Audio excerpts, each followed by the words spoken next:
ওসমান হাদি, আমরা ওসমান হাদি হত্যার পরপরই বা গুলি করার পরপরই আমরা আশঙ্কার কথা বলেছিলাম। যেদিন স্বরাষ্ট্র উপদেষ্টা উনি 50 লক্ষ টাকা পুরস্কার ঘোষণা করলেন, সেদিনই আমরা বুঝতে পেরেছিলাম যে এই হত্যার মধ্যে ডাল মে কুছ কালা হাই, কোনো একটা ঝামেলা আছে, কোনো কিছু একটু গোপন করতে চাচ্ছেন। এজন্য জনগণকে আইওয়াশ করার জন্য উনি একটা পুরস্কার ঘোষণা করলেন। উনি যদি খুনিকে গ্রেফতারি করতে পারেন তাহলে উনি পুরস্কার ঘোষণা করবেন কেন?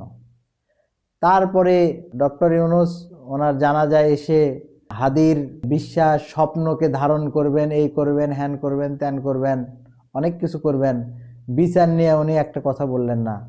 তখন আমাদের আশঙ্কা আরও ঘনীভূত হয়েছে।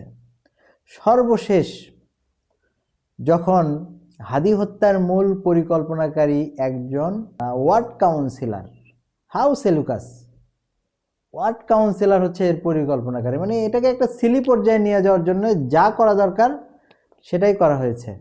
আচ্ছা, একটা খুনি খুন করলো ঢাকা শহরে, ঢাকা শহর থেকে বের হয়ে পালিয়ে বর্ডার যদি ক্রস করে যায়, এটা তো একটা দারুণ একটা সিস্টেমেটিক ওয়েতে এটা একটা বড় প্ল্যানের অংশ।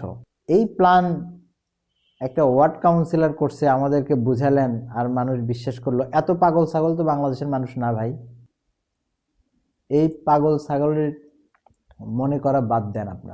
আপনারা যেটা শুরু করেছেন এই হত্যার সাথে জড়িত বাংলাদেশের ডিপ স্টেট, হয় হত্যার সাথে জড়িত অথবা খুনিকে পালানোর সাথে জড়িত অথবা খুনের মোটিভ এইটা হাইড করার সাথে জড়িত, কোনো না কোনোভাবে একটা ইনভলভমেন্ট আছে।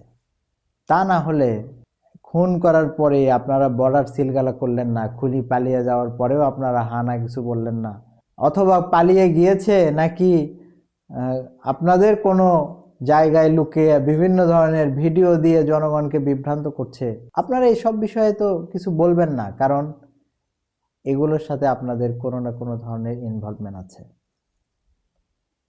তো এটা বাংলাদেশের জনগণ, এটা সাধারণ মানুষও বোঝে যে এই খুনের বিচার এই সরকারের সময় হবে না, হবে না, হবে না। তবে কোনোদিন যদি জনগণের সরকার আসে, এই যে যারা ব্যর্থ, যারা এই খুনের বিষয়গুলো গোপন করছেন, সবাইকে ওসমান হাদির বিচারের জন্য কাঠগড়ায় দাঁড়াতে হবে। এই স্বরাষ্ট্র উপদেষ্টা, এই স্বরাষ্ট্র সচিব, এই যে গোয়েন্দা বাহিনীর যারা বিভিন্ন দায়িত্বে আছেন, আপনাদেরকে ওসমান হাদি হত্যার জন্য কাঠগড়ায় একদিন দাঁড়াতে হবে। সেই দিন বেশি দূরে না, সেই দিন বাংলাদেশের জনগণ খুব কাছেই দেখবে। যেমন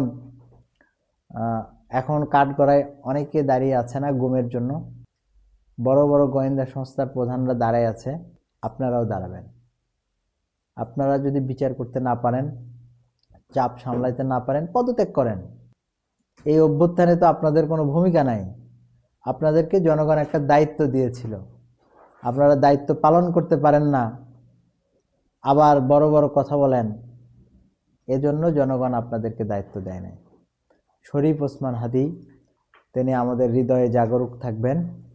শরীফ ওসমান হাদির সেই স্বপ্ন বাস্তবায়নের জন্য লক্ষ লক্ষ হাদি কাজ করে যাবে। সবাই শরীফ ওসমান হাদির জন্য দোয়া করবেন। ইনকিলাব জিন্দাবাদ।